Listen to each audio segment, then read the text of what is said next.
Hello, this is Ayush, and in today's video, I'll be talking about the reports and the write-ups which you have to submit to your university or college about the major project or the internship which you're pursuing.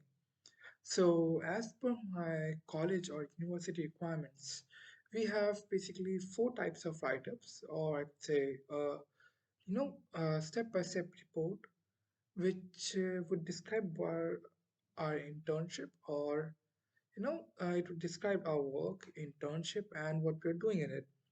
So these four types are namely PPIR, I think, which I've talked in my previous videos. I guess I think I would have mentioned about PPIR at least. So PPIR and PAR. Also we have SES, and the last one is daily timesheet, DTS. Okay, so coming on to first, the PPIR. So as per I believe that PPIR stands for Preliminary Project Information Report, and as you can predict from the name itself that it should give information about the project which you're working on, right? So it is so in PPIR you have to write about all the project details and the company in which you're working in, and as it says preliminary, so even you haven't really started much big work in the company, you can just write the PPIR because it's just a basic information. So first you'll be writing about the company and the past projects of the company. Yeah, if the company has done some good past projects which you could show and which you could like display. So obviously that is a good point to mention it in your PPIR. And then moving on to the projects which are currently which are live projects which the company is currently working on. So you can that then you can add that too, right? So in PPIR, we have already added the details about the company and about the project. And now you'd be adding about the project on which you're working. So, right, as if you're joining a construction site, so for example, we assume, so if you're joining a construction site or a construction company, so there would be some work going on, and the work would be on a project, right? And you would have been assigned a site. So the project which is going on site, you have to describe that basically.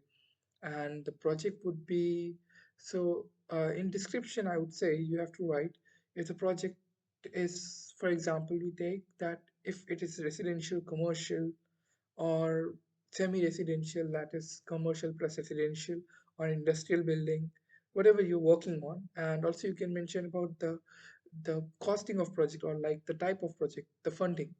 So that could be like PPP mode or POP mode, PPO mode, various modes are there. And also you can write a lot of things in that. The things which you have studied before in your course, that could also be mentioned. That, for example, let's take that if you know that the project includes CPM, that is calculation of like construction project management tool, which is like using Microsoft Office for calculating the material bill of quantity, I must say. So for bill of quantity is required in project. So you may write that the bill of quantity is required in this project, and this was taught us in so and so course. So that would add up like a huge value to your project because the faculty who's marking you will notice that, oh yes, so the student is relating the education which he or she has got in the university to the project, and that is the basic motto, or I can say the basic, the value why universities are going more and more into the internship or hands-on experience in the industry.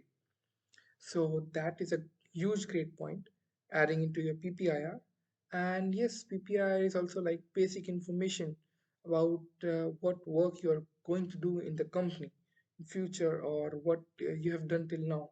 As of for me, it's been 1 month since I've been working, so I can write some details about the work which I've already carried out in the company in this 1 month duration. Now, moving on to the next one, that is PAR. PAR stands for Project Activity Report, and as you can see from the name, that it is about the activities which you have done, or I must say that I could say that which you are going to do. So the activities as of now, it's 1 month, right? Then uh, so you would write about all the activities which you have done from the beginning for joining till date.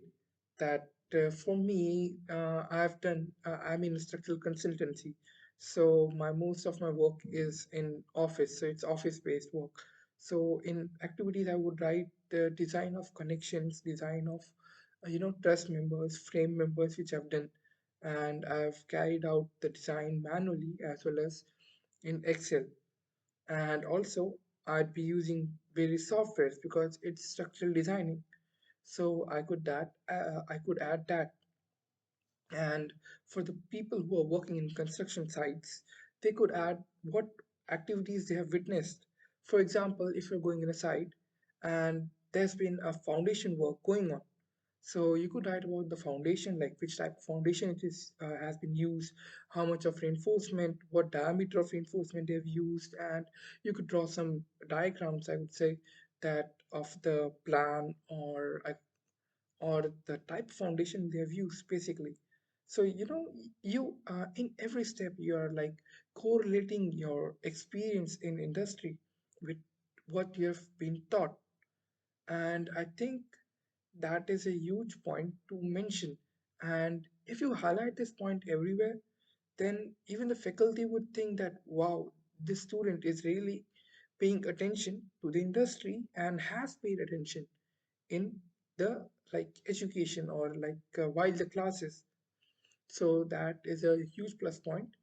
And also in this PAR, it is a bit lengthy one. I mean, compared to PPIR, because PPIR is basic information, so it's about 5 to 8 pages, and PAR would be around 20 pages, I would say. I mean, as of now, we have been told that PPR should be around 20 pages. So that's our aim from our university, we have been told, right?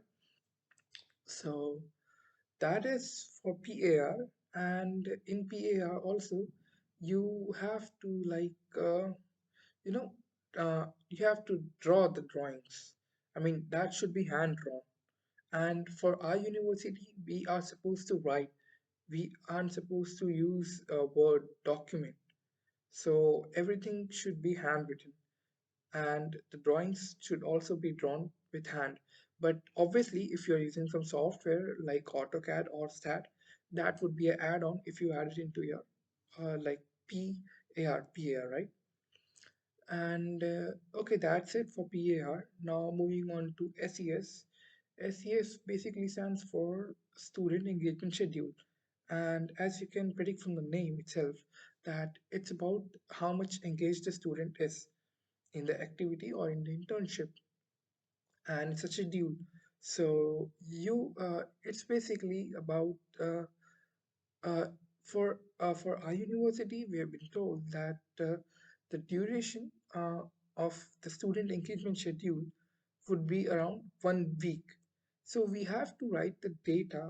Sorry, not the data. Data would be a wrong word, but we have to write the task or our aim, which we are looking forward to, or which we have already done for like the past weeks, of the aim which we have done or which we are going to do in this paper.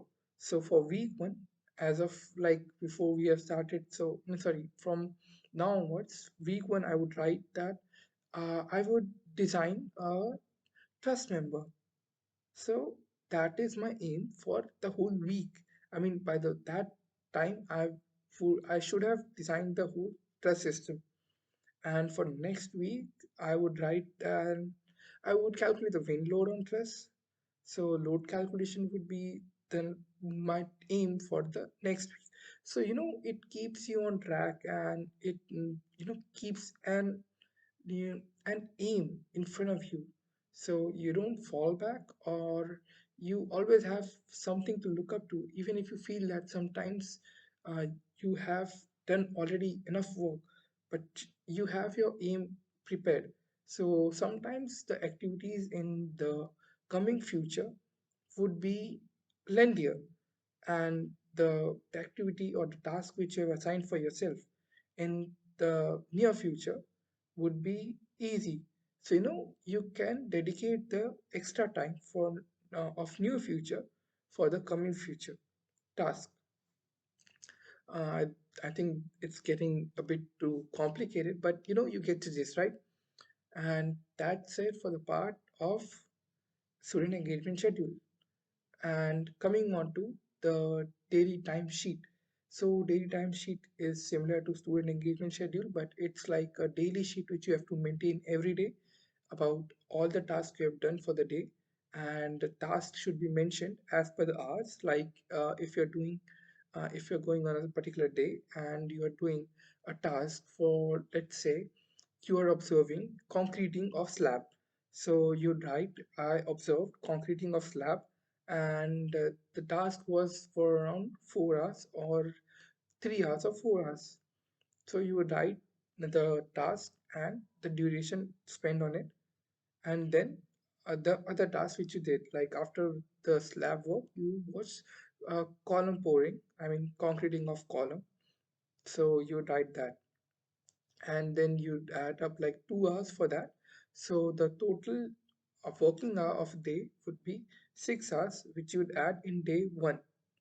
So that is how daily timesheet is prepared. It's about your daily work which you have done, and this daily timesheet would have,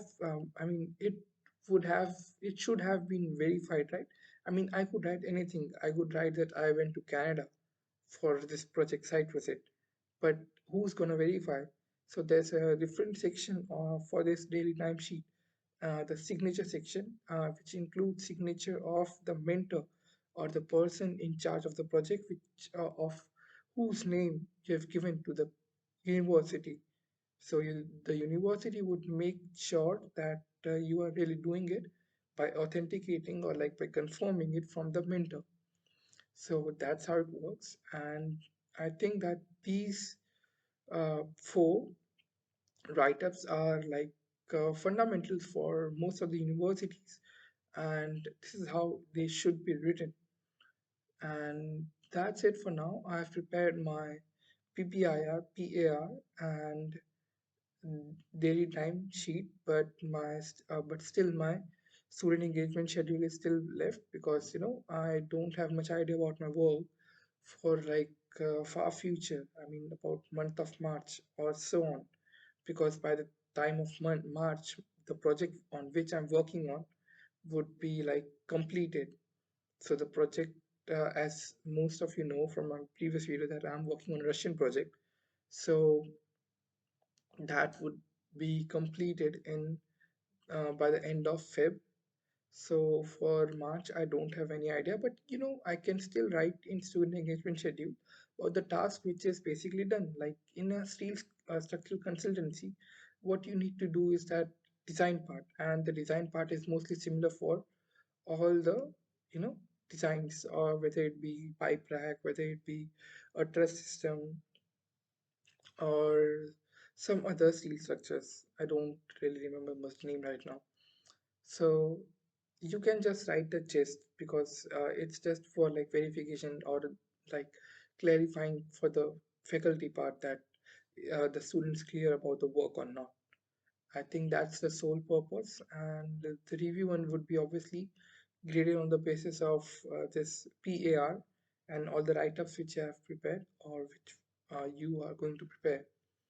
So that is how the grading is done. And I think I've covered all the reports, and that is it for the video, I guess. So, okay then. See you till next time. Till then, bye bye.